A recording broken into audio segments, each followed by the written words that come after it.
I welcome you all to our fourth webinar titled Accommodation Awareness 2021.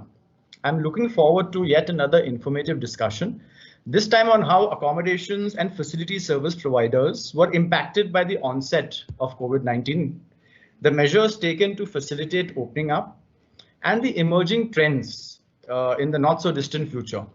I have two sets of questions for each panelist here.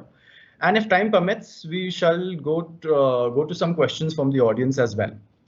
So without further ado, let us get this show on the road.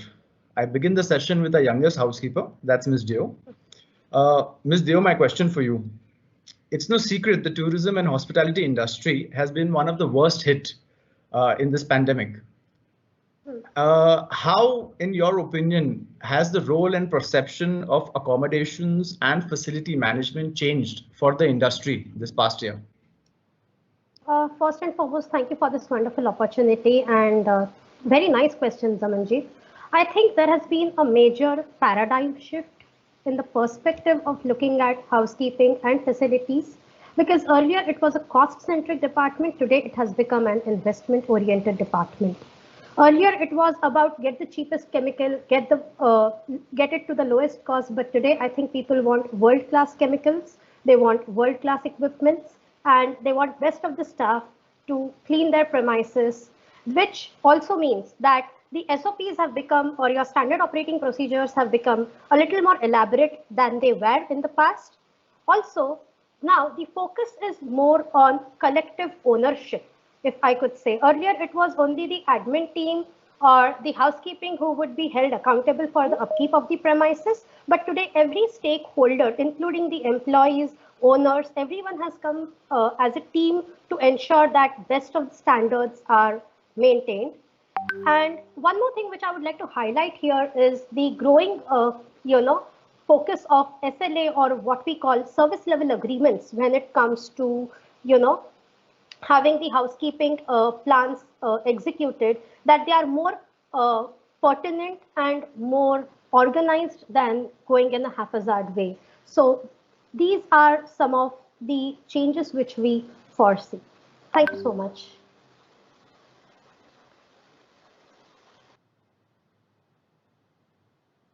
Thank you, Ms. Deo. My next question is for our industry veteran, Mrs. Elavia, to get another operational point of view. Ma'am, when the pandemic hit, a knee-jerk reaction was to curb costs, and a direct result, directly would be workforce reduction.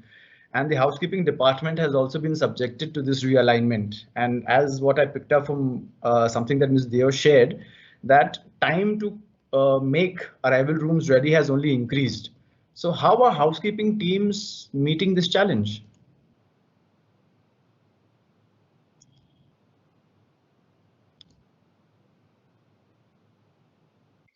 Sorry.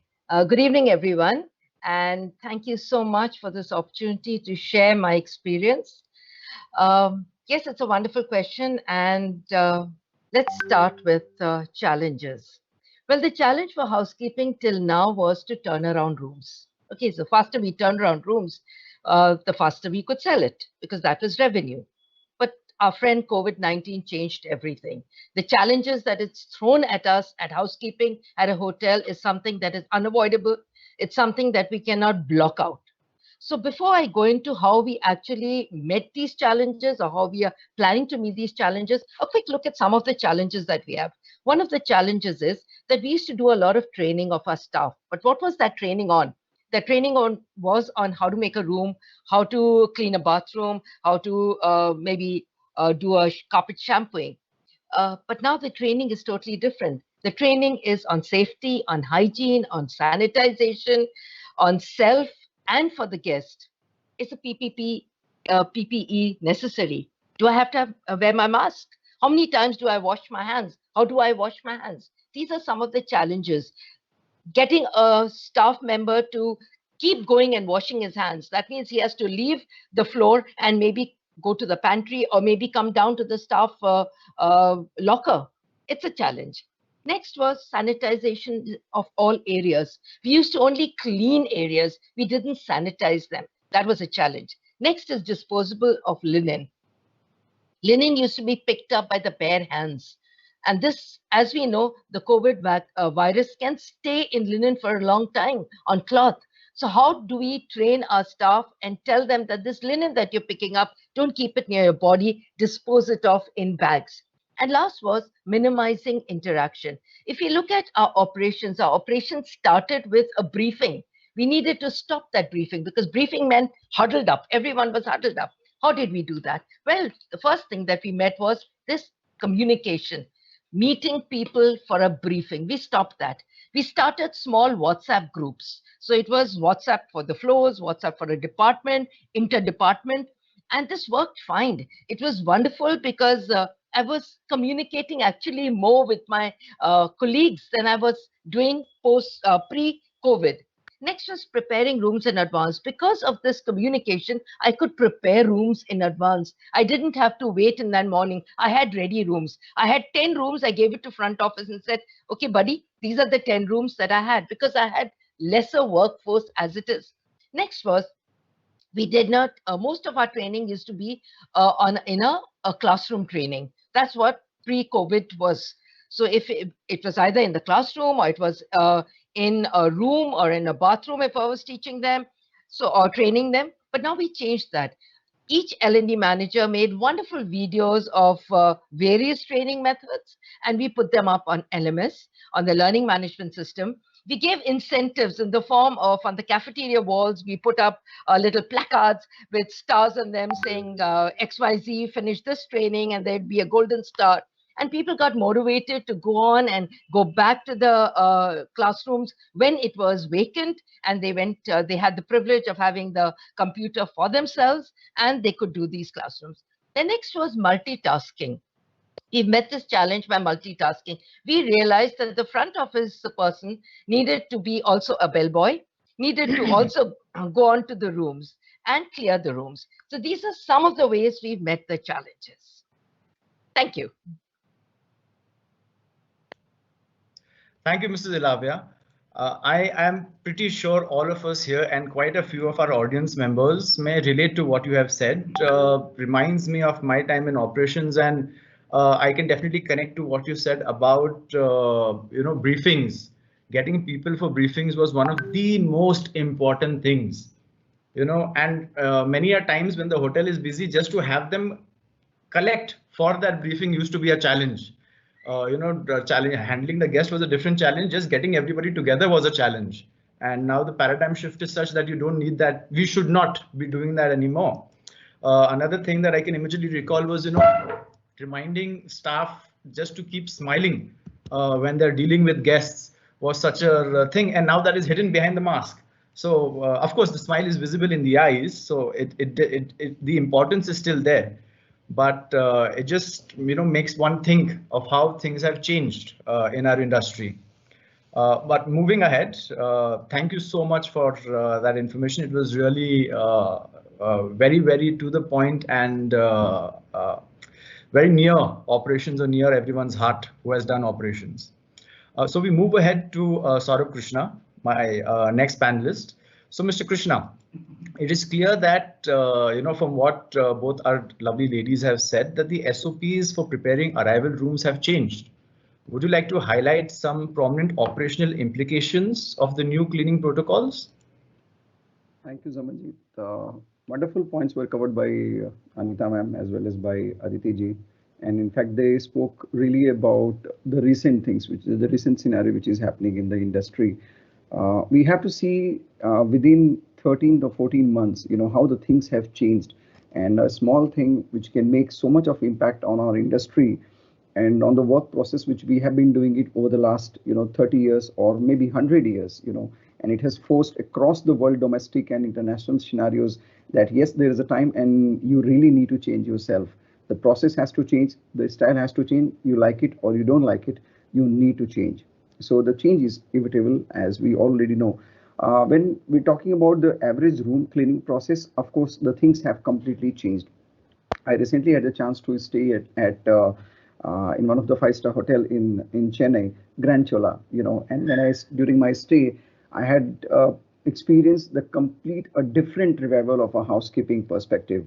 In fact, I also had a chance to talk to the room cleaning boy, and he was telling me, as Anita ma'am has mentioned, the training now plays an important role, because you have to reprogram everyone, because we have had this mindset of cleaning the room, look, and different perspective towards the housekeeping, but the entire thing has changed. So the room cleaning now takes almost around 35% more time what it usually used to take. So things have changed, and people have now accepted. The beauty is, what this room boy was telling me, the people have accepted that change.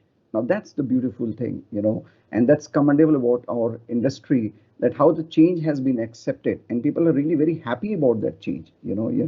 As you mentioned, the smile cannot be visible, but yes, it can be seen through their eyes and through their actions, that they are very excited about these new changes, and they're happy about the new processes. Coming back, the room cleaning schedule plays a very important role. Now back to basics, there are a few things which would definitely not change even if Corona comes or anything else comes. The industry, that's the backbone of our industry, and people will follow those basics when it comes to, because that's the basic which keeps you going, few of those basics. When when it comes to the work, cleaning of the room, I think air circulation, the chemicals, like Aditi Ji was mentioning about the chemicals as well as about the equipments. In fact, the nature of chemical has changed. The constituents of the ingredients of chemicals have changed. The new machines have come up. And of course, we really need a strong and a different format of training needs to inform the people and make them aware about the new normal and the changes. I think then only we'll be able to achieve the success and the long-term sustainability. Thank you, Zaman. Thank you, Mr. Krishna. That was very, very informative. And Grand Chola is such an iconic hotel. It's something that I think all hoteliers look to visit one day. Yes, definitely work, but definitely visit as a guest also one day. So it's on my bucket list as well. Very expensive, Zaman. Okay. In fact, I want to pick up one of the points that you mentioned about air quality, and I have a question for our next panelist, that's Mr. Syed. So I understand that avoiding recirculation of air in central air conditioning systems in order to prevent the spread of the airborne contaminants is imperative. It makes logical sense, but forgive me for my ignorance, but that kind of seems maybe like an impossible task. Do share with us what measure hotel teams have put in place to control this. Hello, everyone. Thank you, Zaman, for that question, because this is something that we all need to be worried about, and also we need to ponder about it. Pre-COVID, what used to happen is that all the air that was there present in the room used to get recirculated, retreated time and again. And there was no refreshment of the air as such, because there was no atmospheric air that was coming, or the air from the room will not be ventilated outside or put into exhaust. But now post-COVID, what has happened is, because the systems were closed for almost 7-8 months, there has been formation of fungus, of molds, rodent excreta is present over there. A formation of a lot of insects is happening inside the ducts. And this makes an imminent threat of biohazards, of what I should say, contamination. And also you need to think that the filters that are being used in the ducts are normally cloth filters, which are only efficient 40 to 50%. So now what the hotels are doing, if they are not able to change the complete system, they are having some sort of arrangement where they would be able to provide fresh air. For example, a lot of hotels are introducing an external duct which will be cut through the wall and introduced into the supply duct, so that atmospheric air gets mixed with the present air. Also, a very normal thing that we can do is, the room in which we are staying, we can keep the windows open for a while so that the air gets recirculated. So these are small measures, but they make a lot of difference, and they actually prevent the risk of spread of this airborne virus. Also, I mean, one more important thing that the hotels can do is they can treat the air in stages. Like they can get into some systems where It is pre-treated, which will not only increase the efficiency, but also the quality of the air. And then it is supplied to the various rooms so that the guests are comfortable with the fresh air and at a comfortable level of temperature inside the room. So to conclude, all I can say is that the fresh air should be treated into stages with 100% exhaust. This is the solution to the present problem. Thank you.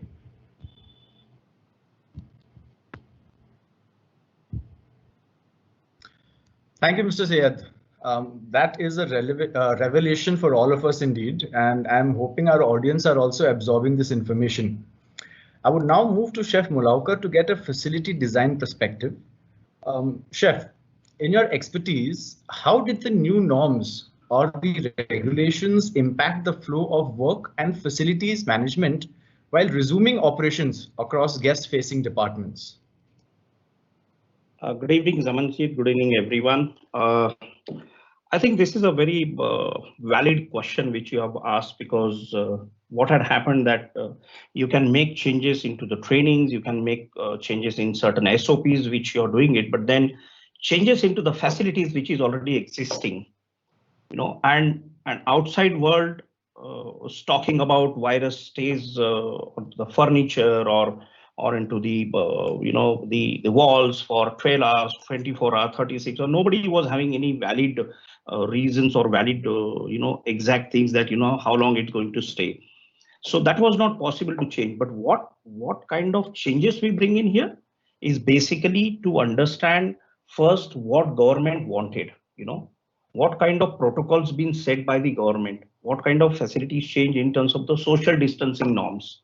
Now, earlier, all the counters, even if two people are working, they used to work quite nearby. There was no 6 feet ki, 2 gaj, 3 gaj ki duri and 6 feet distancing was not there. So bringing that changes was a big challenge for the engineering team, or I would say a project team which was involved in these things. So first we did that, that wherever it is possible, make the sitting arrangements in the lobby. Make the change the sitting arrangements, make the necessary sitting arrangement in such a way that you're able to see the guest, guest is able to see you, but there is no contact. As you said, that smile is behind the mask, of course you can always show through your body language and things, but then, yeah, at times, whenever the guest used to come, we used to have almost 2 to 3 people attending them, talking to them, and give that warmth, give that care. But then here it was all mechanical. So even during this mechanical process, the facilities have proven such a essential tool here that, okay, you just bringing on one nice, a good, a sneeze guard where guest and you're sitting, but then still there is a distance, you're maintaining the social distancing. Another thing is bringing the apps, the mobile apps where guests are able to do the check-in, guests are able to go on their own, having these the elevators opening, on their own when you're just pressing it on app, going inside the room. Now, when we all have stayed in the 5-star hotels, or we have all stayed in the hotels, and we have seen that there are multiples of functions in terms of the buttons, in terms of the the thermostat and things, and so on and so forth. Sometimes you get very confused that so everything was on basically on the app, on the mobile phone. What is the reason? You do not want guests or anybody to use fingers. It's basically a no touch operations. When we talk about facilities, it's not only the infrastructure. We talk about the kind of services we provided through our facilities. This is done with the front office part. When it comes to the engineering part, or when it comes to the housekeeping, where at times people used to visit to the guest rooms quite frequently. But there again, you have to make such a facility that you're not entering into the guest. Even in the to the room service, you're not allowed to go inside and serve. So the kind of trolleys were made, where you have all the sanitized trolleys available, or the housekeeping carts was designed, or I would say a redesign, in a such a way that there is no contact with the guest directly, or or at least there is a distance maintained, wherever. So the kind of you're preventing each other from the virus part. Now, another thing, I'll quickly just sum up, things that the food and beverage part, in the food and beverage, we have seen that the kitchens and the food and beverage service areas were completely realigned and redesigned. Buffets were stopped, virtual buffets were started. There were no live counters now. You are able to see the food, but you cannot take the food, So you can imagine, what the guests must be thinking there. But then all these changes which were made, was for the another level of the guest satisfaction, as well as the seamless service which you are providing to your guests, so that they feel again that they are at home. Thank you so much. Thank you, Chef. Thank you so much. You shared a lot of details. It is really, really insightful. In fact, I can second the SOP changes in front office. Regretfully, I personally feel that the warmth and care that we hospitality professionals are actually defined by is maybe somewhere getting lost behind masks and the imposed restrictions. So yes, regretfully, that is one of the impacts that we have also faced. With this, ladies and gentlemen, I'd just like to share that we have come to the end of our first round, which indeed has been very interesting. Let us now focus on what lies ahead for accommodation and facility service providers. I begin again with you, Ms. Deo. Ms. Deo, so the question that I have for you is, you shared, earlier you shared on how the pandemic created a paradigm shift in the role and the perspective of accommodation and facilities management. Could you highlight some trends that are here to stay or, would kind of dominate the industry? Sure, I think that's a lovely question posed, and I think it has an amalgamation of all the points that the esteemed panel has shared. So first things first, integration of technology and touch. Okay, I think one of the blessings in disguise would be that how can technology be leveraged to create personalization and experiences is there to stay. Secondly, as Anita ma'am pointed out, trainings. Okay, back to basics is the mantra I would would want to reiterate, because your hand hygiene is going to stay on top forever. Wearing of masks, color coding of dusters. Also, one massive change that I see today is empathy becoming a two-way street. Earlier, it was only the hotel staff who used to be extremely empathetic towards guests, but today even the guests have become a little sensitive to this. So empathy has become a two-way street, I would say. Also, one interesting aspect that is coming into picture is the regulatory compliance, which was more of a clerical function, or it was a tick mark function. Today, everybody wants to get involved in it and see how are we faring at our compliances. Are we meeting the standards? Hiring best of the industry experts to get your benchmarking done and see whether you're on track or not. And this also brings us to something very, very close to our heart, is outsourcing. Not many housekeepers would be very fascinated with the idea of outsourcing things to the best of the subject matter experts and business partners. But yes, today we are looking at that also as a trend to stay. Also, last thing which I would conclude is visitor management system. Now, be it in hotels or be it in facilities, earlier visitor management system was more of frisking, more of checking. Today, it is more technology based, and people are also sensitized and they cooperate completely. So you see a little lesser argument or resistance towards it, because I think safety is the first measure which all of us would want to, keep into picture. So these are some of the trends as per me, which would be staying. And thank you so much for the opportunity. Thank you, Ms. Deo. That does give a good level of insight into what's happening and what's going to be coming next. You mentioned something about outsourcing, and we have a veteran housekeeper with us, and this is something that she has to answer for us, I guess. So Mrs. Elavia, I can recall, that even before the thought of the pandemic ever existed, the idea of housekeeping opt-out or outsourcing had already started, and it was a never-ending debate. Now with safety and hygiene standards becoming a necessity to create a sterile environment for guests and staff as well, do you feel outsourcing may be looked upon as a long-term viable option? Well, the debate hasn't finished. The debate goes on. I remember when I was at the pre-opening team of the Taj Santa Cruz, Mumbai, I was sitting with the housekeeper, Miss Anika, and we were wondering what to do. We had a budget to work on. And this is much before we could have even dreamt of the COVID-19. And outsourcing came up and we said, would we be able to meet brand standards? And when a guest checks into a Taj hotel, it's with some expectations. But anyway, we went ahead and we did outsource, and the rooms over there to date are made by an outsourced agency. Today, when a guest checks into a hotel, they're looking for guaranteed safety. Is my room clean? Is the cleanliness to what level? A guest is very aware. I feel they're more educated than you and me because they're reading up a lot before they come. Obviously, it's my safety that's at stake. So I'm going to be reading up. I'm going to be aware. So hotels, are we ready to outsource that part of cleanliness is something that we are debating about. At the same time, the post-coronavirus stress disorder, as everyone is talking about, demands an opt-out to minimize human interaction. For this, hotels may look for opting out for as the best solution. Next is rising costs. One of the things that a hotel did, the first things that hotels did was reduce staff.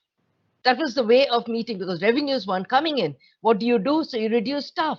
Because we reduced staff, a lot of our staff went migrate workers and they went back to the villages. And if you look at housekeeping, we have a very reduced staff now. So going forward, I think where hotels are going to opt out or outsource is in public areas.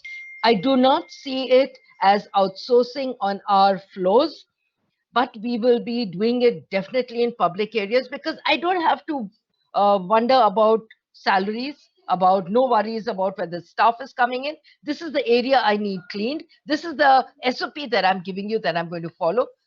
You do it the way you want to, and I'll get it. But rooms will still stay in our hands. So that's for you. And yes, the debate goes on. Thank you, Mrs. Elavia, for your views. I gather that in part, outsourcing is here to stay, and of course, the debate still goes on. So I come to Mr. Syed for my next question. Keeping in mind room management systems, what design changes do you predict hotels will concentrate on in the future? Thank you, Zaman, for that question. And actually, my answer would be a continuation to the output given by Mrs. Elavia, because she has mentioned one thing, that the guests have become very particular about the kind of service they are getting or how the hygiene and other stuff is maintained in the room. Now, for the uninitiated, room management systems are the electronic automation system inside a hotel. For example, when a guest checks in, the key card with which he opens the door, with which they are controlling the lights, with they are controlling the air conditioning, is the room management system. Now, what is happening up till now is that I'm sure all of us have stayed in 5-star hotels, and you must have woken up at 3 o'clock in the night to shut down the AC, and then you again must have woken up at 6 o'clock in the morning to switch on the AC. Why is this happening? Is because everything is running at 100% capacity, and unfortunately the guest doesn't have the idea that they need to lower it down or they need to increase it as per the requirement.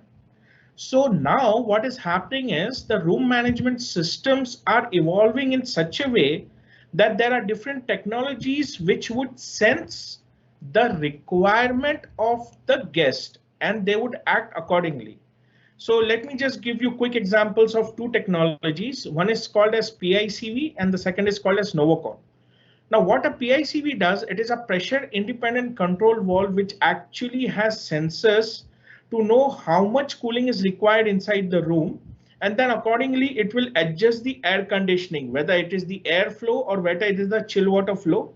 so that the guest does not feel uncomfortable. The second technology, which is Novacon, is nothing but an automated motor that will control the lighting part and also the fins through which the air is coming inside the room. So all I'm trying to say, the inference from my answer is that the only way forward is innovation and smart ideas, where it will be self-reliant and self-evolving instead of being controlled manually. So this is how the RMS systems will evolve, and this is how they will be applied as well in the future. So that's my answer. Thank you. Thank you, Mr. Syed. It gives me the feeling that the so-called hotel of the future is not very far away. It's actually pretty closer than we think.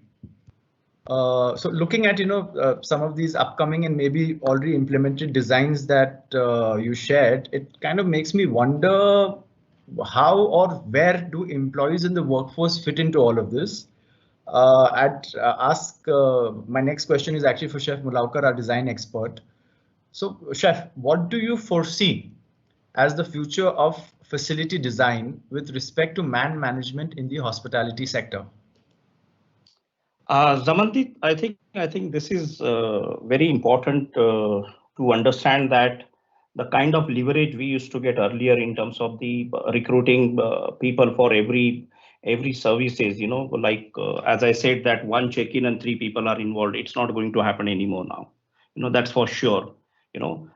Just to take it from what Khalid said, that I would like to add one more point with Khalid things that probably the hotels in the facilities perspective will looked at it.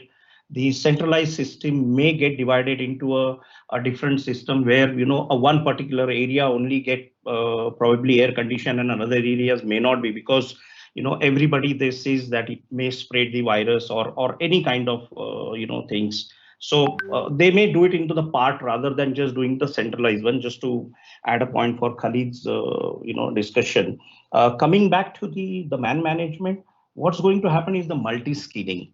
Earlier, we always used to recruit the specialists for front office, specialists for food and beverage, specialists for housekeeping. No, it's not going to happen. It's going to be the operation one department. When I say operation one department, probably you work in front office, housekeeping, and the food and beverage as and when required. So the facilities need to be planned in such a way that your people do not get exhausted much, because probably you work for 6 hours in one department and another 3 hours in another department.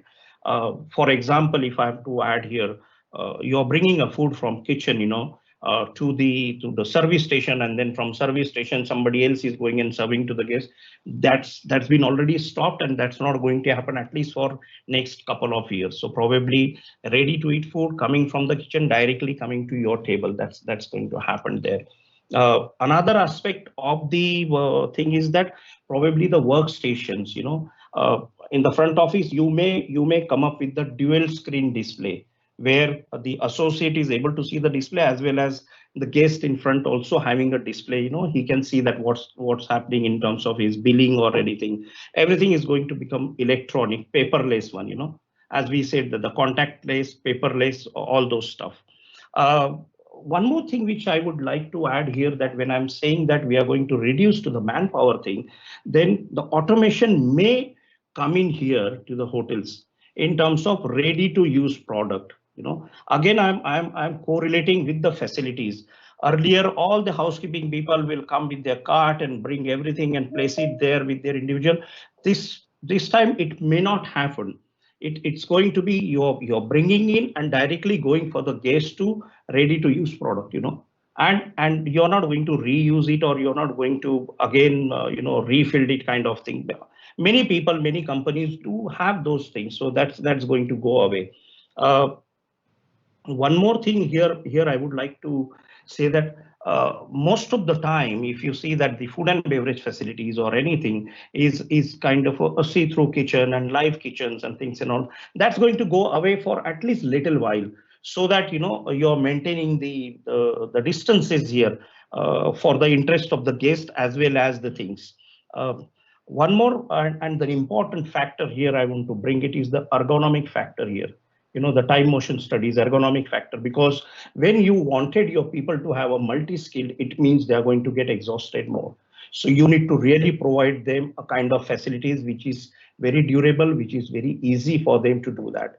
So I think the time is the limit here. So otherwise we can go on and have a kind of a great discussion on this part, that how we can do the multi-skilling and the facilities change into it. Maybe sometimes next time. Thank you, Zaman. Thank you so much, Chef Mulaokar. Very detailed and very interesting facts that you have shared. My last question I have for Mr. Krishna, and I would like to say I've kept the best for last. So Mr. Krishna, in your opinion, what will be the lasting impact of COVID-19 on the accommodation and facilities department? Thank you, Zaman. This is very interesting and this is a very difficult question. When we talk about the lasting impact, first of all, to be frank enough, we don't know how long it's going to last. Okay, I mean, people have a lot of answers there. Many things which are coming up, many theories are coming up, but we really don't know that for how long it's going to go. But the beauty is we all are prepared for it, and the way the people are responding towards it, that is very beautiful. The way Aditi ji has mentioned how the empathy factor has come, it's quite beautiful to see strong harmony between the guest and the host relationship. As much as the host is trying and striving to give the clean, hygienic environment to the guest, that much the guests are also, empathetic when it comes to the getting the services being done. I have also worked with Oberoi now with the Taj. I mean, we all have seen, the bad days when the guests used to get really very upset and pissed off. But then now they are really very, very accepting in their nature, and they really accept the changes what is going through. Having said that, they have certain expectations, like Anita ma'am has mentioned, their expectations have changed, and it is changing, day by day. So their expectations have definitely changed, and now it has become a challenge, for the housekeepers in order to meeting those challenges. The mantra here would be, Zaman, less is more.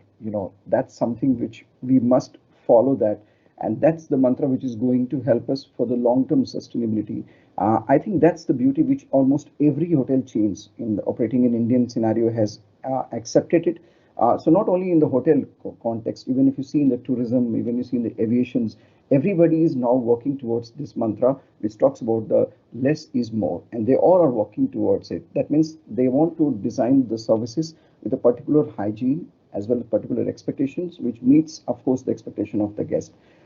Then look and feel is very important. Like Anita ji has mentioned, Aditi ji has also mentioned, the guests are pre-aware about the products, what they are expecting. So they know that how the product should look like and how the product definitely should be presented to them. And that has really made the life really very difficult and challenging for the housekeepers. And of course, we are now prepared, and that's where the training, the efficient training is making a huge impact on the overall product delivery. When we talk about the other factors, the formula of white, so something which is quite visible, in housekeeping, we really see a clean bed sheet, will definitely do the magic the moment the guest checks into the room. So the formula of white, that means white towels, white bed sheets, and of course it demands huge investments, and we have to be prepared for those investments. The other shift, what is changing is like, there is a tagline, as we were taught about this, ladies and gentlemen, serving ladies and gentlemen. Now it has changed with ladies and gentlemen respecting and valuing the services of ladies and gentlemen. So that means the guests are now valuing and respecting even the services being offered by the hotel people. We all have heard about this concept of Aditi Deo Bhava, Now, in one sentence, if I have to conclude, it should now be Atithya Mitro Bhava. That should be the term which I want to now initiate, and I'm working on this paper. So it's no more the Atiti Deo Bhava. There has to be a strong symbiotic relationship between the guest and the host. So Atiti Deo Bhava has existed for 2000 years. Now it's the time when we should have this mantra, Atithya Mitro Bhava. That means the host is the friend, and it should be treated as a friend to give you a memorable experience. Thank you, Zaman.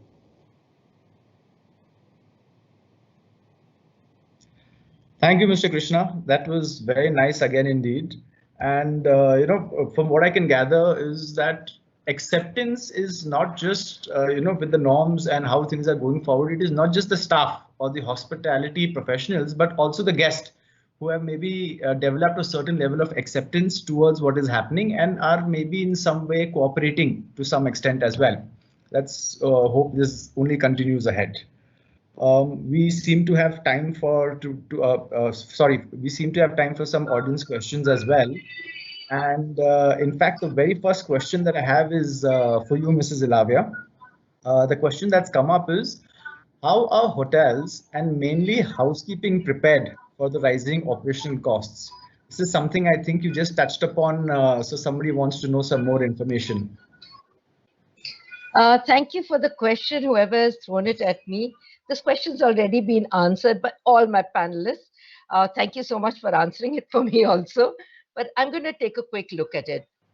So going by experience, one of the ways that we actually looked at the rising costs was outsourcing laundry. Now, if you look at larger hotels, they have a laundry which is equipped for fighting the coronavirus. Whereas the smaller laundries did not have this, because laundry has to be washed at a certain temperature. So by outsourcing laundry, you're saving on electricity, you're saving on water, you're saving on detergents, you're saving on workforce. And this was a great thing, that initiative that a hotel can take. Second was using of aerators on all taps. Aerators actually bring down costs of bring down water usage to 50%, which is again a cost that is not needed. So aerators in all taps all over with sensors. Sensors being used for lights, for being used wherever possible for elevators, again brings down costs of staff. So this is another way that we have looked at reducing costs. Another way is educating guests on awareness of hygiene and safety. So this is something that we got from hotels that are being followed in hotels in Europe, in UK, in USA, where the linen, the bath linen and the room linen is sanitized, hygienically cleaned, put into bags. And then they kept on tables right outside the room. The guest is asked when they're checking in, would you want someone to make your room? Open out the sanitized and hygienic bag, or would you like to do it yourself? And very often guests have said, I'd like to make my room myself. I don't want anyone to do it. The same guest is again asked that you're going to be staying for 2 days, sir. Would you want me to come in every day to make your room? And obviously the guest says no. Maybe you can do it every second day. Making a room every second day and not every day reduces the cost to a great percentage. So another way is we have removed carpets from all rooms. Carpets is something that I can't wash. I can shampoo it once in 15 days or once in a month, but that too reduces the life of the carpet. So removing carpets from room again brings down costs, and also hygiene and sanitization rises up. So these are some of the ways. And yes, and the last and not the least is training staff to multitask. When we saw these guests coming in with the Vande Bharat, we had very limited staff. And the staff that was called on duty was a staff who could take a check-in, a staff who could pick up a salver with a lot of aplomb and serve a guest. The same staff could even go into a room and make a room. So multitasking, and that means leaning heavily on cross-departmental training is going to be the future. Paperless, chef said that we're going to go in for paperless. We are already paperless. If you check into a hotel today, there's no paper. You're not even given a bill. Everything is an e-bill. Your check-in is done. You're not even asked to walk up to the counter. So these are reducing costs, and already yes, the journey goes on, and there's a lot of new innovation and creativeness that is going to be coming in. But as of now, this is what the hotels are doing to prepare for the rising costs. Thank you. Thank you, Mrs. Elavia. The next question that I have is actually open to all panelists, and it's from our very own Mr. Vishal Pandey, a faculty for accommodation operations for year 1. The question reads, with the shift in client base from business to leisure, what additional demands are needed to be incorporated in service design with regards to accommodation and facilities management? Would you like to take this question, or could we even co-create question answer?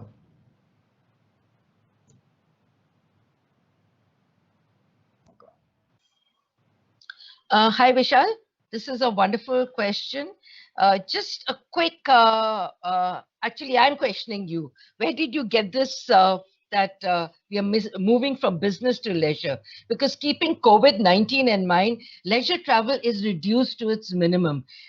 It's business that is happening right now. Because I have to go for business, I am traveling. So that is one thing that we are keeping in mind. Yes, if there's going to be leisure, we are going to be looking at, as I said, minimized interaction with a guest, ensuring that we have ways of sanitizing the room, because there are going to be a lot of people coming in and going out. So these are the few things that we are going to be looking at. But as I see it, business travel is definitely increasing as compared to leisure. Thank you so much, ma'am. The last question that I have from the audience, actually we have quite a few, but in the interest of time, this is the last question that we'll be able to address. And this is pointed for Chef Mulaokar. Chef, in your opinion, facility design, designed by consultants or in-house operationally sound individuals is more pragmatic? What would you say? Zamanjit, I would say that probably what used to happen earlier, that the consultants, the big consultants or the renowned consultants used to make the hotel or facilities, and a lot of approach was onto the book approach. I would say they'll have to consider the practical approach towards the facilities now. Earlier, we have seen, we all have worked in the hotels, and we see that when the project team handovers to the operations team, and then operations team start crying.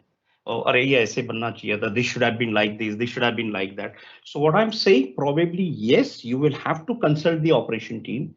You will have to consult the user department and see what is required by them, because one thing is for sure, government is going to be very strict for here on, any government, you take any country or anything, and they are going to come up with a very strict norms again for opening a hotel or building a hotel.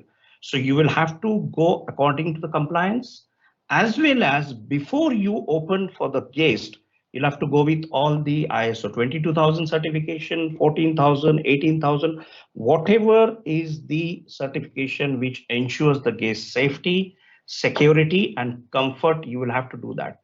And accordingly, only you will have to, make the things. Another thing, one more point here, if you allow me for a minute, Zaman, the kind of furniture and fixtures we are going to have in future are going to be, it should be easy to clean, easy to sanitize, and durability. That's what we are going to see, that probably you will require a more space than what used to required earlier for the service part, I won't say the room part, but the service part, where you have more people coming to gather, whether it's a restaurant or to the banquet hall or the functions, So yes, I think it's going to be a dual role for consultant and operations team work together and ensure that you come up with again, a safe product for the guest use. That's what I would conclude here. Thank you so much, Chef. And I don't know if many people noticed this, but when you were especially talking about the teething issues that we have with spaces and designs done by projects team, I could see Anita ma'am smiling and nodding her head, because I'm sure this is something that everybody has gone through in operations. So if even Anita, Ms. Deo was kind of acknowledging this and maybe remembering or reminiscing her time. So I too have suffered. So I, in the initial days, yes, wherever we did, that's what. This is, I think, the other side of the coin, which comes along with it. So that actually brings us to the end of our discussion, and I am actually privileged to share the screen with today's panelists and be part of a very enriching discussion that we have had. And I must admit that the complexities involved in these exciting challenges ahead can be mind-boggling, but nonetheless, it will definitely be worth it. I would just like to share some very important maybe takeaways that I've picked up in the session today. So one I would say is, workforce reduction and outsourcing is here to stay maybe a little longer time before we maybe come back to the debate again. And a higher importance will be given to facility planning and management going ahead. Air quality will play a very major role. Touch for tech and automation, smart hotels, infusing or incorporating room management systems is definitely going to be the way forward. Contactless service is definitely here to stay.